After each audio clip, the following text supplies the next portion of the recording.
Today on Sex, Love, and Elephants, don't wait for a wake up call. Don't wait for an affair.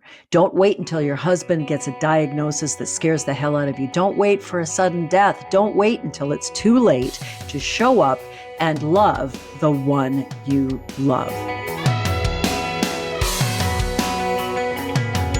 So welcome to this episode. And this is a very heartfelt episode, particularly right now, because I just heard yesterday that my dearest friend, we met when we were, about 10 years old. We met in a Highland dancing class, Scottish dancing, kilts and swords and whatnot. And we both absolutely hated the class, hated the teacher, wanted out of there. We managed to become Scottish dancing dropouts. And we did what we really loved, which is ride horses. We would race home from our school. It was a private girls' school. We wore kilts and all the 9 yards. We'd come home, change out of our school kit, get in our dirty jeans and riding boots, grab our ponies, and meet at the top of the driveways. We were neighbors and go roaming in the mountains for hours. This is my best friend for life.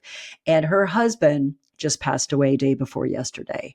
When I got the call from her yesterday, my heart broke into a million pieces. They had a wonderful marriage. He gave her space to be who she was in all her crazy, wonderful brilliance. He was enamored with birds. He raised raptors and would train them and then let them go into the wild and rewild them. He has a kestrel he let go that found a mate and is raising its babies just down the block from where they live. And we are all, of course, deeply, deeply saddened. He became ill and died very rapidly. He was a very healthy fellow in his mid-60s.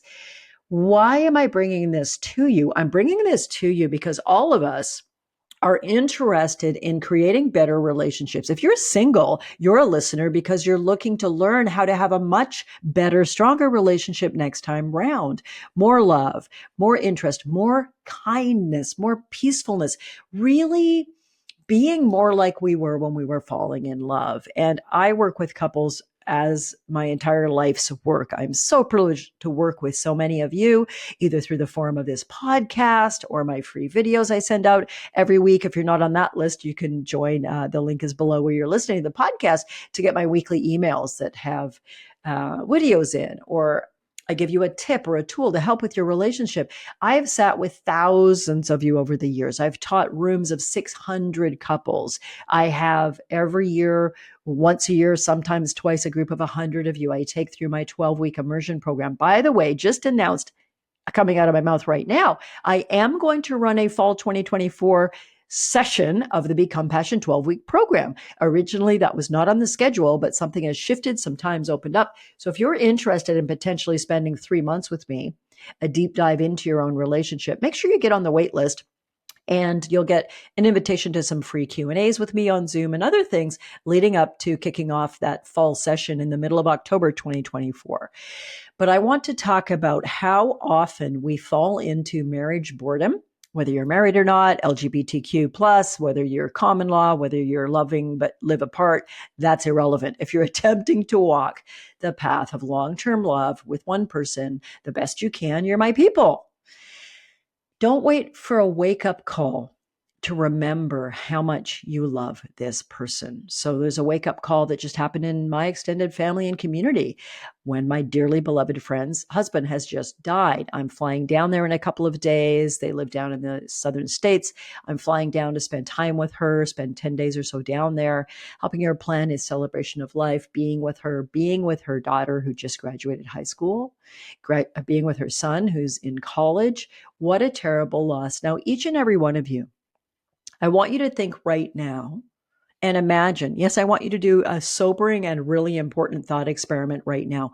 I want you to imagine that your partner died last night, maybe a car accident, maybe a freak accident on the ski slopes, maybe after a short or a prolonged illness, maybe a stroke, maybe a heart attack, maybe they fell off the roof. And I'm not kidding. I work with a lot of police officers, and one of the sudden deaths they go to a little too often when it's time to clean the leaves out of the eaves are people who fall off the roof and die or fall off the ladder. I think it is very important for us to imagine a wake-up call before we have one.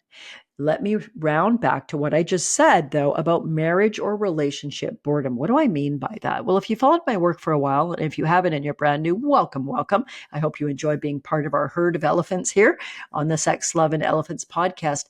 But what you know is I teach a model that I call the 3 keys to great relationship, or the 3 keys to passion. This is not a gimmicky model. This is something based on decades and decades of research, my own and certainly many, many other people, on sex therapy, communication, relationship therapy, couples therapy, and so much more. And my decades of work as a couples therapist, as an author, as a speaker, and much more.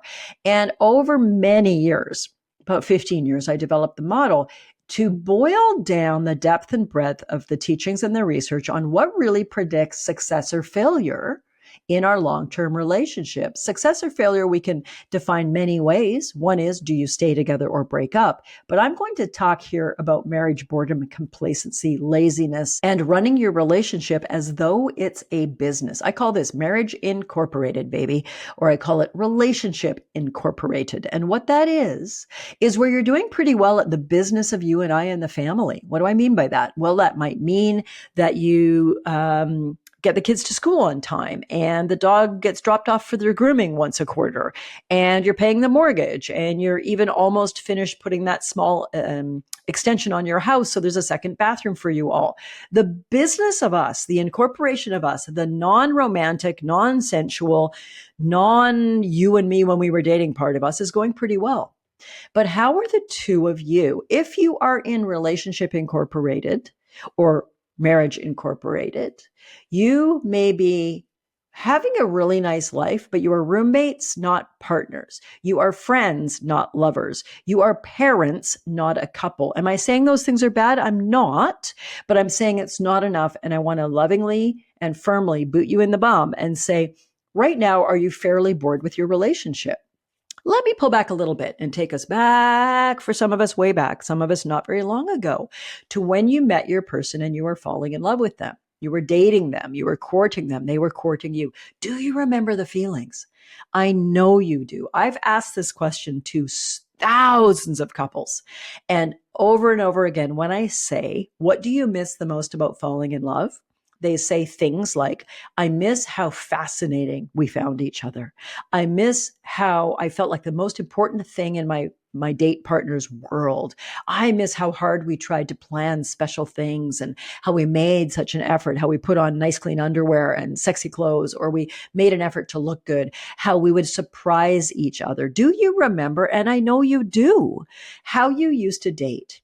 How you planned things. My first date with my sweetheart, some of you have heard the story on this podcast. I'll give a very brief version of it now. It was a blind date. Amongst other things, I'm a writer, and I'm often hired to write columns for magazines, newspapers, things like that. And the editor at that time of a magazine I was a monthly columnist for asked me to write a piece on online dating for people in their 40s. I was 49, 48, 49 at the time. And so I was single at the time by choice. I wasn't looking, I wasn't dating. Ironic, given that my entire business and career was helping other couples create an extraordinary love relationship. I had, in a way, kind of sort of given up on that. Not in theory, but for myself. And I was very happy and content for the first time being solo. So I hadn't been dating. So I started to do the research on the current dating sites at that time. This is just a year or so before all the apps swamped the market. So we're talking back internet dating sites like Match.com and eHarmony. Anybody remember those?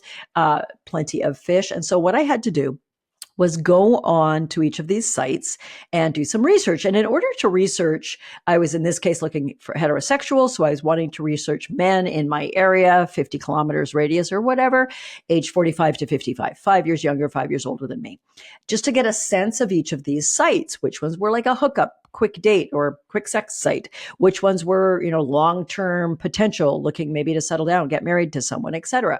So I had to set up a really quick profile on all of the sites before the site would let me search for men and do some research, see who was out there, see what the tone of their profiles was, that kind of thing. So I did that. I did my search. I got some results, took some notes, whatever, went to bed. The next morning I got up to log back in to delete my profiles, and you might be able to guess what happened. I had 5 emails from 5 different men on one of the sites where I had just put a profile up on the night before. And I read these lovely emails from these 5 interesting sounding fellows. And I realized, if I was dating, fateful thought, if I was dating, I'd actually go out with 4 of these 5 guys. They sound that interesting. One of them was a rule out. I don't remember why. So, but I wasn't dating. So anyway, I was chatting to my editor at the magazine about the piece I needed to write. And she said, well, you need to go on some dates. I'm like, no, I don't. That wouldn't be fair. I'm not actually dating. She says, but you're single and it'll make the piece so much better. You need to kind of get your feet wet, so to speak. So I'm like, damn it. So I needed to go on 5 dates. Now, because I wasn't planning on dating when I put the little profile up, I was completely booked for the next 6 weeks. I was leaving right away to be a student in a 2-week silent meditation retreat. Then I was coming back for a day, hosting my high school girlfriends at my house for a 3-day weekend, like we do once a year. Then I was going down to California to visit with a friend who's just lost her husband. And then I was coming back and teaching a meditation retreat. I was not available. So these poor guys were like, hey, can we go on a date? I'm like, yeah, in 6 weeks. And a couple of them were pretty snarky about it. So boom, they're gone. And then this one guy who is now my husband, he's like, no problem. I love that you have such a busy, interesting life. This is just on email. I didn't give away my phone number, my real name, and I certainly didn't say I'm a sex and love expert, because you imagine that? It would attract all the wrong guys and none of the right ones. Anyway, he would drop me a line every week or so saying, hey, so-and-so here, just checking in. Still would love to meet you. You seem like an interesting person based on your profile. No pressure at all, though. If you're not into it, I understand.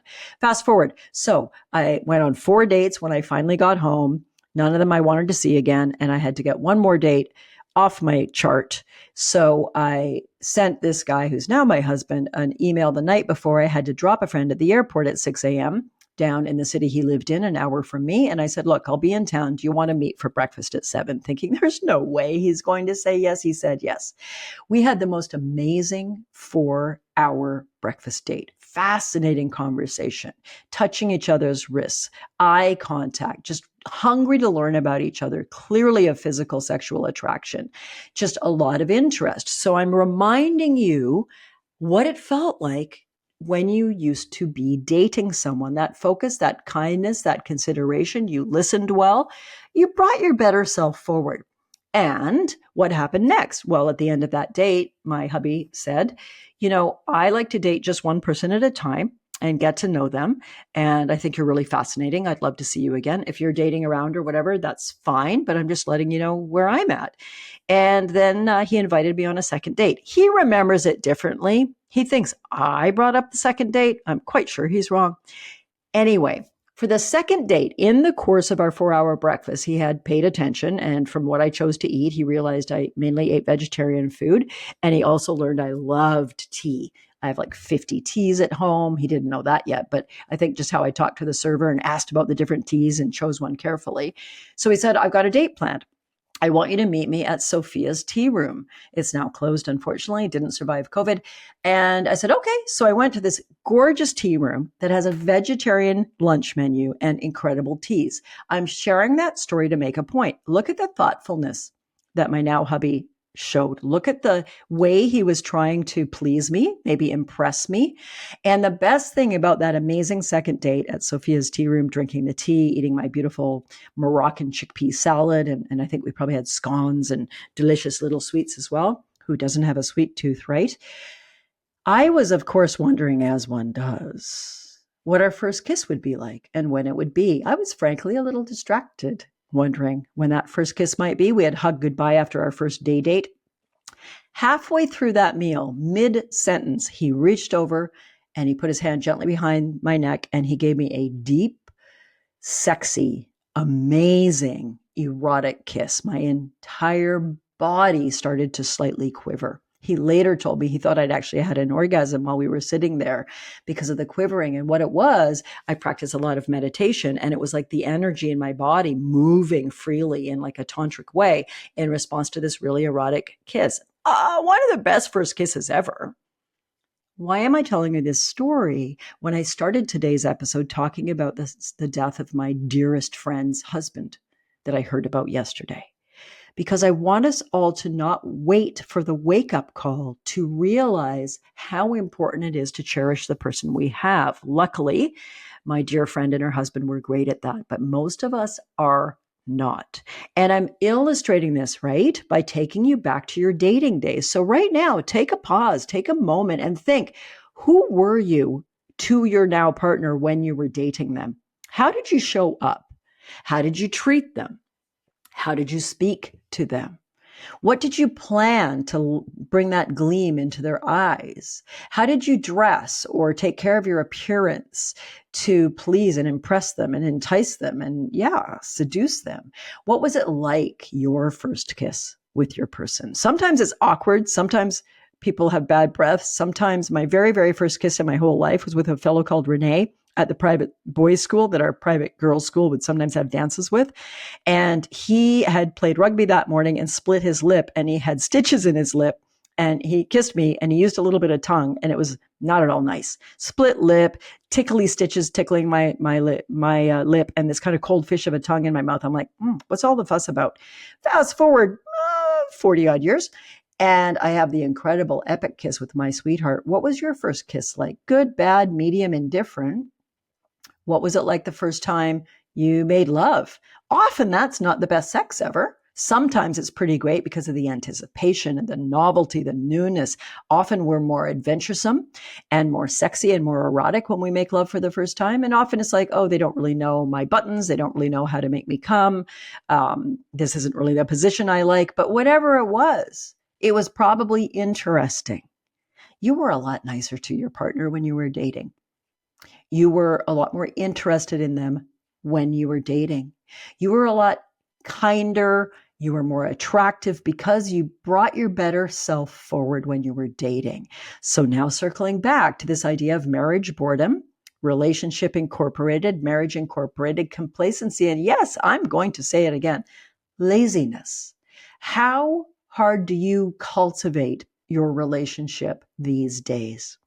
As you think back to when you were dating, as you think back to the effort you made, they made, how you helped them feel and how they made you feel, how excellent you really were as a partner in the earlier days, I want you to contrast it with how you are these days. How did you greet your partner when they came over to your house in those first few months? I bet you didn't keep Netflix on and go, hey, when they walked in the door and not even get off the couch, or say, did you remember the cat food? I bet you got up, went to the door, maybe even trotted to the door and gave them a big hug and a kiss and said, I'm so glad to see you. How are you doing now on keeping love alive? How are you doing now on treating this beautiful, perfectly imperfect person standing right in front of you like they are the most important person in your world? Because my goodness, people, if you lose them suddenly, you will deeply, quickly realize, no matter how fraught the relationship has been, no matter how challenging the ups and downs of long-term love are, no matter the hurts and wounds you may have co-created over your years or decades together, that you are shattered that they're gone. And you will have regrets. If you haven't loved well, if you haven't made effort to live your life together well, if you haven't prioritized some romance, some vacation time, some of the things that matter the most in this beautiful, wonderful world, if you haven't made the effort to do what I call in my Become Passion Couples program and in everything you're hearing on this podcast, make your love life a hobby, you will regret it. This is your wake-up call. This episode of the podcast is your wake-up call. Well, my wake-up call for what, Cheryl? Your wake-up call to love better, to love fiercely, to love deeply, and to make sure you don't leave anything off the table. And I am a realist, and I'm a pretty darn good couples and sex therapist, and a pretty good educator. And I know it's not possible to have every day and every moment be like a first date. It's not possible to never be annoyed or grumpy or unpleasant. It's not possible to not have some really crappy arguments, even with verbal abuse and much more in them. I do those too. I take my beautiful man for granted some of the time. I am unkind and snipey in my tone of voice sometimes. I am too critical sometimes. But you know what? We also cherish each other almost every day. We have certain routines, certain rituals to connect us. We hug and kiss goodnight. We snuggle in the morning. We make our sexual life a priority because now that we're older, I'm 60, he's 59, our sexuality has changed, our body has changed, things have slowed down in certain ways. I can talk about that on other episodes. I definitely do. I'll make sure to do an episode over the next month or so on changes to our body as we age, changes to our sexuality, our orgasms, our erections, and everything else. But we schedule erotic encounters. So at least once a week, we get naked together and play in some way. We have a weekly date night. Now, life gets in the way some of the time, but we prioritize what I call the 3 keys to great relationship. Intimacy, which is not what you think. The way I teach it, intimacy is communication, conflict resolution, having deep, meaningful conversations, having each other's back, knowing how to apologize, knowing how to begin again, knowing how to stop or rehabilitate or fix the ugly repeated arguments and so much more. That's part of what I call intimacy, one of the 3 key skills great couples need to develop or redevelop. Most of us were better at these when we were dating. That's one of the themes in today's episode, right? The second key to great relationship I call thrill. I've covered that when I was talking about dating as well. That's the excitement, the attraction, really behaving well to your partner, planning things to delight them, letting them know how much you appreciate them, not being a lazy bum who does nothing but watch TV and work, which so many of us fall into. I do too sometimes. This is not a blame and shame thing. This is a call to action thing. This is a wake up call to make love intentional, to make your love life a hobby. So how are you doing in intimacy, communication, conflict resolution? How are you doing in thrill? When's the last time you took your sweetheart on a really awesome date? We do it regularly. Tomorrow we're going over to Vancouver, and I'm going to take my partner on a really terrific brunch date. I've been looking up amazing restaurants, and we're going to go walking along the seawall in Vancouver. And that's before we have to go to a meeting that we have to go to. Just about 2 weeks ago, just before I was away traveling, we went down to Victoria, another city by us. We had a wonderful Mexican lunch at this little bistro we love, and we went to an amazing play, a play that won the Tony Award on Broadway 2 years ago, was being produced in our local professional theater. We went to that. We're going to see Bruce Springsteen this fall. We book a lot of things ahead of time, tickets for things. We go to comedy clubs. We're really good at going on dates. How are you doing there? That's part of thrill. And the third area of long-term relationship that is so important to strengthen and work on is your sexual and sensual and erotic life. Let me briefly say, over 30% of long-term couples don't have a sexual life, at least with each other. They may have masturbation lives, 1 or 2 of them, but they're not making love at all. This is way more common than you think. There are plenty of episodes of Sex, Love, and Elephants on that topic, and plenty more to come. Make sure you look for older episodes on that so you can learn more about that. But your sexual and erotic life, even if you're not having one with each other, is something to pay attention to. These 3 key areas of long-term love, I call the 3 keys to passion, or the 3 keys to great relationship.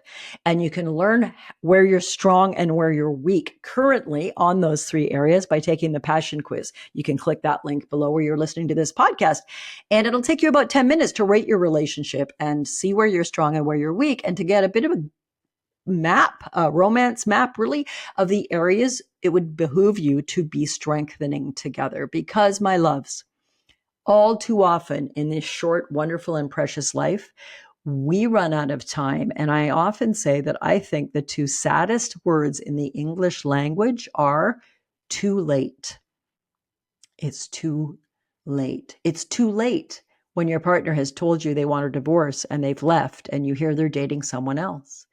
It's too late for some of you after an affair. Now, I'm a big champion of affair recovery for couples that desire to try to walk that path. There's no right or wrong choice there. But the research shows that over 50% of committed couples where there's been a sexual affair do stay together. That statistic may surprise you. That's why I like to share it.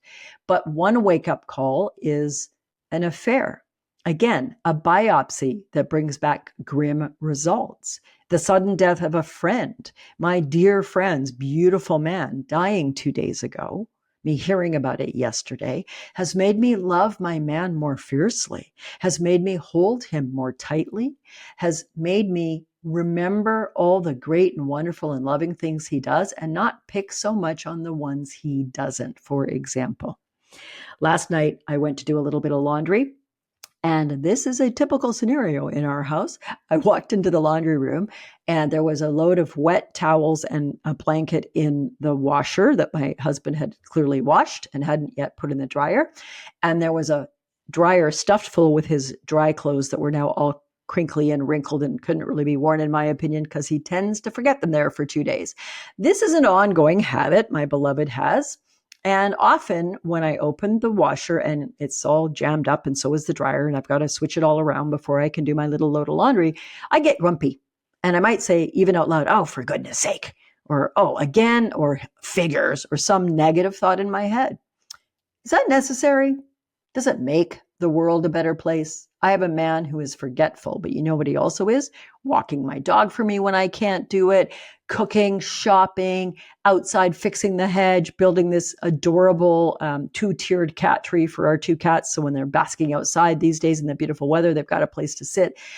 Do I want to focus on the laundry that he didn't remember to pull out and fold for himself? He will eventually. Or do I want to focus on all the wonderful things he does? So here I am yesterday, such a sad and heavy heart, grieving my dear friend's husband, who's also, of course, was a dear friend of mine. And instead of going, honey, you got to come do your laundry so I can do mine, I just took his laundry out. I folded it. I thought of him with great love and kindness. And then I went in the kitchen where he was doing something, probably feeding the pets or something. And I said, you know what I feel so grateful for? That I have this wonderful man who, I said something funny, like I have this wonderful man who challenges me to be a better woman by leaving his laundry in the washer and dryer all the time. I am so lucky. And we laughed and we had a hug and a kiss. The moral of that story is don't wait for a wake-up call to be kinder. Don't wait for a wake-up call to work on your own mind states, your own judgments, your own ways that you're not that great of a partner anymore. If you were critical or picky or negative or judgmental in your first couple of dates with this person you're now with, there wouldn't have been more dates. We know how to behave better. We know how to be kinder. And I want all of us to learn, please take this to heart, that nobody has a soulmate waiting out there for them that is all that. There are people in the world that you could meet that would have different qualities than the person you're with, for sure. And maybe they'd have a quality that you'd really love to have in a romantic partner and that your current romantic partner does not have. But that other person is going to lack some qualities that your current partner has, which is why I say kill the soulmate and save your relationship. The more we're longing for something other than what we have, the more miserable we're setting ourselves up to be and our partner.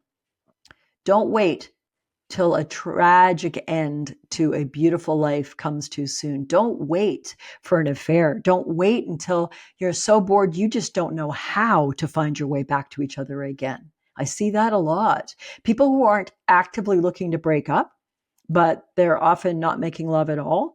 They're very much in parallel lives, marriage incorporated, family incorporated, and they don't even know where to start. The Become Passion 12-week program is all about that, the building blocks to move from where you are to where you want to be. There's some great testimonials on the testimonial page. You can click below to watch them if you like, video testimonials from couples who've come from post-affair, who've come from no sex, who've come from we're okay, we love each other, but we're not in love with each other. We don't really know how to be a couple anymore. Even though we're not looking to break up, we'd love more. We have no idea how to create more.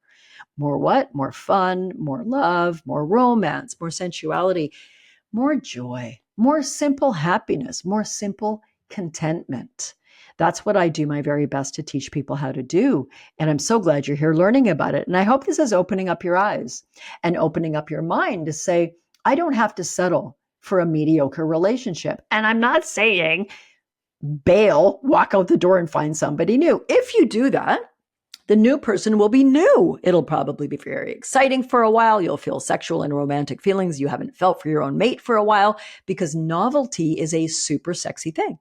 And your partner of 5 years or 35 years can't be new to you, but they're interesting to other people.